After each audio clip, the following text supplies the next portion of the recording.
شیخ عبد القادر جیلانی علیہ الرحمہ جب وہ بغداد کی گلی سے گزر رہے تھے تو کیا دیکھا کہ ایک شخص پڑا ہے شراب کی حالت میں، دت نشہ، فل نشہ ہے۔ جب گزرے تو ایک شرابی شراب کی حالت میں، نشے کی حالت میں دت پڑا ہوا ہے۔ آپ اس کے پاس سے گزرے اور کپڑے گندے، وہ جو شرابی کی حالت ہوتی، کپڑے گندے، داڑھی، وہ جو چہرہ تھا اس پہ گرد ڈلی بھی ساری، تو اس نے آنکھ کھول کے اس نے کہا اے عبد القادر بتا تو سی اللہ قادر ہے؟ کیا کہا؟ اللہ قادر ہے؟ آپ نے فرمایا بے شک اللہ قادر ہے۔ اب تھوڑی دیر کے بعد پھر اس نے کہا اے عبد القادر اللہ قادر ہے؟ آپ فرماتے ہیں بے شک اللہ قادر ہے۔ اس نے تیسری دفعہ، کس نے؟ شرابی نے تیسری دفعہ کہا اللہ قادر ہے؟ آپ نے فرمایا بے شک اللہ قادر ہے، اللہ کی قسم اللہ قادر ہے، اللہ کی قسم اللہ قادر ہے۔ اب سجدے میں گر گئے، کہنے لگے اللہ قادر ہے، اللہ قادر ہے، اللہ قادر ہے۔ فرمایا یار اسے اٹھاؤ، اس کو اٹھا کے لے جاؤ، اس کو نہلاؤ دلاؤ، اس کو اچھا لباس پہناؤ، یار اس کو کھانا کھلاؤ۔ سارے مریدین ہاتھ باندھ کے لگے حضور ہمیں آپ کی اس حکمت کی سمجھ نہیں آئی۔ آپ نے فرمایا سنو کسی کو حقیر جاننے والے، سنو۔ فرمایا کہ جب اس نے پہلی مرتبہ کہا نا اللہ قادر ہے، تو اس کے سوال کا مقصد فقط یہ تھا بتاؤ تو صحیح اللہ مجھے ٹھیک کرنے پر قادر ہے؟ اللہ میں شراب کی حالت میں پڑا ہوں نا، اللہ مجھے ٹھیک کرنے پر قادر ہے؟ آپ میں بے شک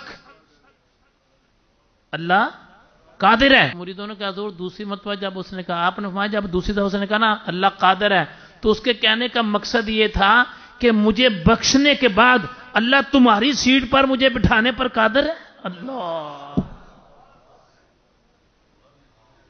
اللہ مجھے تمہاری سیٹ پر، عبد القادر کی سیٹ پر بٹھانے پر قادر ہے؟ آپ میں بے شک اللہ قادر ہے۔ اس کے سوال کرنے کا مقصد یہ تھا تیسری مرتبہ شرابی کا، کیا میرا رب تجھے میری جگہ پر لانے پر بھی قادر ہے؟ اللہ اکبر۔ آپ نے کہا بے شک اللہ کی قسم اللہ اس بات پر بھی قادر ہے۔ مت دیکھ کسی کو حقیر نظر سے، ہر چہرہ کسی کا محبوب ہوتا ہے۔ لوگوں کو بات سنانے کا مقصد فقط یہ ہے، ہمارے معاشرے کے اندر اب المیہ یہ آ گیا ہے جو غلط طرف جا رہا ہے اسے روکتا ہی کوئی نہیں ہے یار۔ کہتے ہیں ٹھیک ہے یار انہیں نہیں ٹھیک ہونا۔ بندہ پوچھے تم کیویں ٹھیک ہوئے ہیں؟ جو یہ اندہ کہنا انہیں نہیں ٹھیک ہونا، پاجی تو انہوں نہیں پتا، تم نہیں جانتے، اس نے ٹھیک نہیں ہونا۔ اسے پوچھ تو کیسے ٹھیک ہوا ہے؟ تو بھی تو ایسے ہی تھا پہلے۔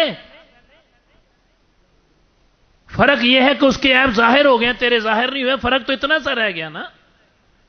ہمارے معاشرے میں ایک بات بہت بڑا المیہ ہے کہ جو غلط طرف جا رہا اسے روک ہی کوئی نہیں رہا۔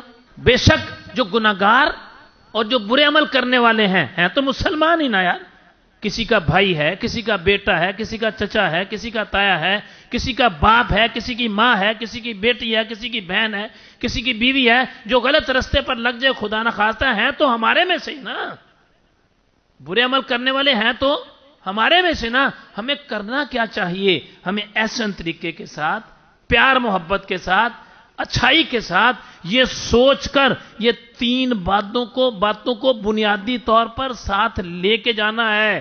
اللہ معاف کرنے پر بھی قادر ہے، اللہ انہیں تمہاری سیٹوں پر بٹھانے پر بھی قادر ہے، اور اللہ رب العالمین تمہیں بھی ان کی سیٹوں پر بٹھانے پر قادر ہے۔ اللہ ہر چیز پر قادر ہے۔